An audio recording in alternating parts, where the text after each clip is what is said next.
Good evening, you're now with me, Lorenzo Isaac, for TVS Nightline. We begin with this story. The Domestic Trade and Cost of Living Ministry, KPTN, will expand its diesel subsidy program to cover rural generator users following widespread concerns from off-grid communities.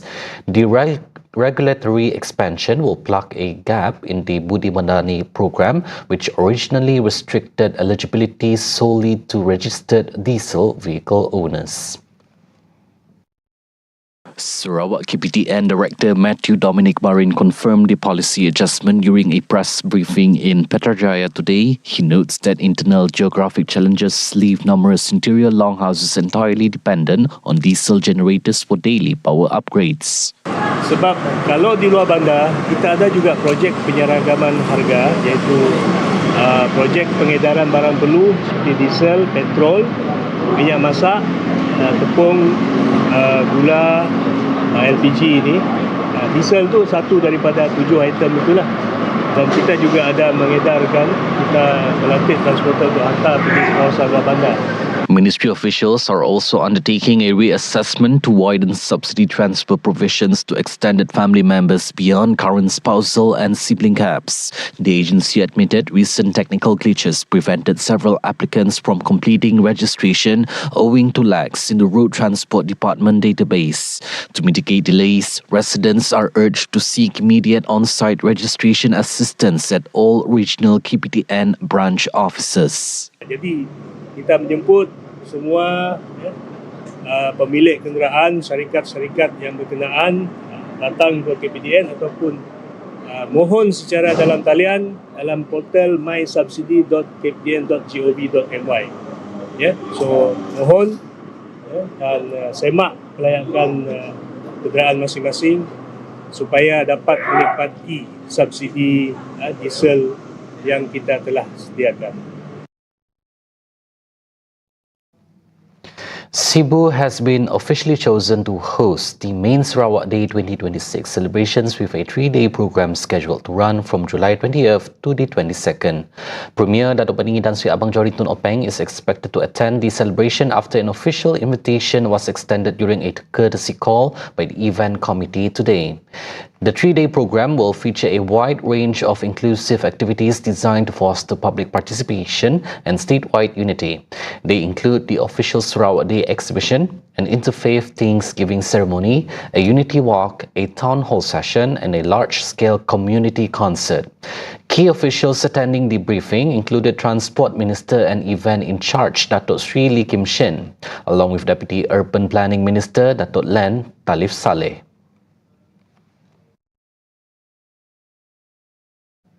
Sarawak is confident in achieving its target of 75 golds at 2026 Malaysia Games Sukma in Selangor, with the contingent now entering the final phase of preparations as 43 days remain before the Games begin. Deputy Youth, Sports and Entrepreneur Development Minister Datuk Jorol Rentap Jabu says their confidence is based on the athletes' readiness, coaches' commitment and the strategic preparations put in place ahead of the competition in Selangor. Dari pengalaman kita, this time we see that kerana negeri-negeri lain pun banyak atlet-atlet yang baru.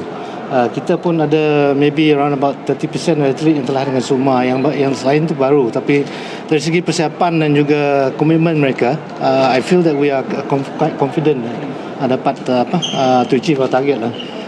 But saingan bukan macam kita di Sarawak kerana last time was home ground.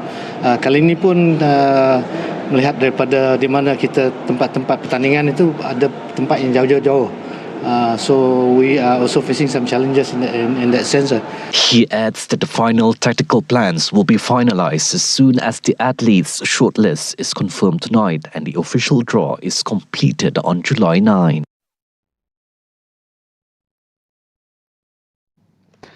A 19-year-old teenager is facing a potential prison term after pleading guilty in the Kuching Sessions Court to extorting 18,000 ringgit from her mother through a staged kidnapping.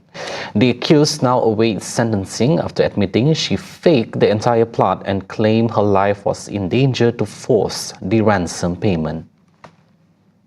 The charge under Section 387 of the Penal Code carries a maximum penalty of 10 years imprisonment, a fine or caning upon conviction. The teenager remains in custody as Judge Iris Awen John has ordered further remand, fixing August 4th for the submission of a formal social report. Official court documents reveal the offence took place at a house in Johor Bahru on June 18 at around 3:20 p.m. During the incident, the victim, the mother, received distressing WhatsApp messages demanding 18,000 ringgit in exchange for her daughter's safety. The purported extortionist threatened that the mother would receive images of her daughter's corpse if she had contacted the police. Despite suffering severe psychological distress, the mother filed an immediate police report that exposed the scheme. Police investigations showed the teenager was never abducted or unlawfully confined by anyone while she stayed in Johor Bahru. Deputy Public Prosecutor Adriana Maisara Muhammad Farid is leading the case for the prosecution, while the accused remains unrepresented. A 48-year-old deaf and mute woman faces murder and assault charges in SIBU for the killing of her 77-year-old biological mother. The court has refused to record an initial plea, ordering an immediate psychiatric evaluation to determine if the accused is mentally fit to stand trial. Magistrate Romario Jonoy adjourned the murder charge to August 6 for formal mention in the High Court. The court has ordered the accused to be remanded at the Hospital Sentosa in Kuching for a comprehensive psychiatric assessment. The case is scheduled for further mention on July 31st, and the accused remains in custody at SIBU prison pending her physical hospital transfer. Because the accused is unable to communicate verbally, the court appointed a special education sign language teacher to serve as an official interpreter. In a related development, the accused's younger brother was released on bail and will serve as a prosecution witness for the state. According to the charge sheet, the woman faces two separate offences at a house in Lower Bukitlan. The first case alleges that she voluntarily caused hurt by hitting her 77-year-old mother on May 12. The second case alleges that she murdered her mother by stabbing her with a pair of scissors on June 25th. Under Section 302 of the Penal Code, a murder conviction carries the death penalty or a maximum jail term of 40 years. Prime Minister Datuk Seri Anwar Ibrahim today announced an additional 10 million ringgit into the Vehicle Replacement Matching Grant program to help taxi drivers upgrade their aging vehicles. The cash boost follows an overwhelming response to the initial Madani taxi reform funding rolled out in Budget 2026. Dana kerajaan yang saya umumkan dalam belanjawan tahun lalu adalah 10 juta ringgit. Tapi saya tengok sambutannya baik. Dan orang-orang taksi ini penting, betul tak? Saya salute dan ucap terima kasih kepada semua pemandu taksi. Jadi kerana sambutan itu baik, tak apa sudah Luk. Saya luluskan hari ini segera tambahan 10 juta ringgit lagi. Nah, ini khusus untuk taksi. Untuk taksi dan S70 biar siap betul-betul. Tak siap jaga. During the program's launch at Dataran Merdeka today, Anwar said the initiative goes beyond replacing vehicles, offering a comprehensive safety net to slash operating costs from maintenance and inspections to financing. By aggressively cutting these repair and servicing overheads, the National Madani Taxi Reform Program could drive cabbies' monthly incomes up to 7,000 ringgit. At the same time, Anwar is pushing for a digital overhaul, urging the traditional taxi sector to embrace e-hailing platforms to stay competitive. To make that happen, the Transport Ministry has been ordered to deploy on-site digital training directly to taxi stands, ensuring drivers master the technology without losing a day's pay.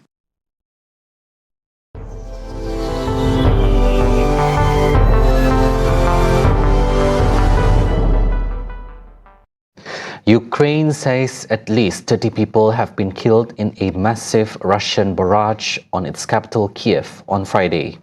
Both Kiev and Moscow are now warning of further strikes, escalating fears of a new wave of attacks in the protracted Russia-Ukraine war.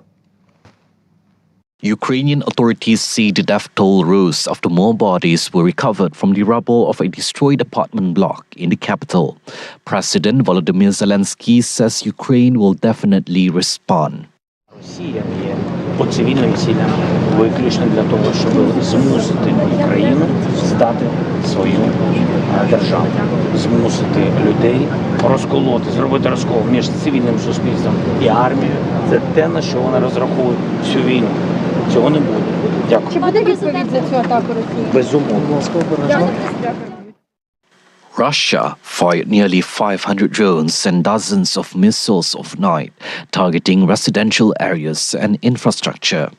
Ukraine says more were intercepted, but many still struck the capital, leaving buildings collapse, fires burning, and entire neighborhoods in ruins. Inside Kiev, tens of thousands of residents were forced into underground metro stations for shelter as explosions rocked the city through the night.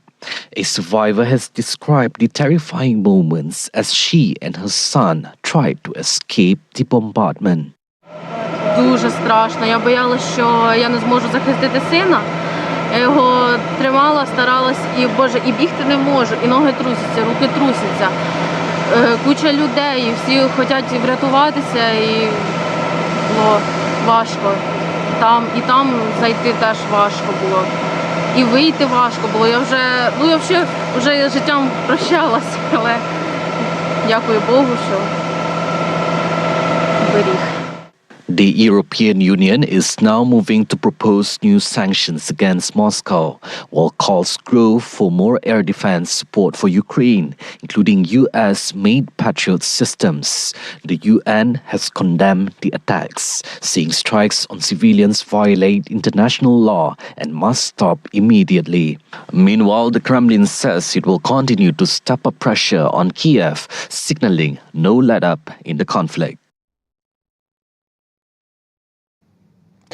The United Nations is warning that a strong El Niño is developing faster than expected, raising the risk of extreme weather across the globe in the months ahead.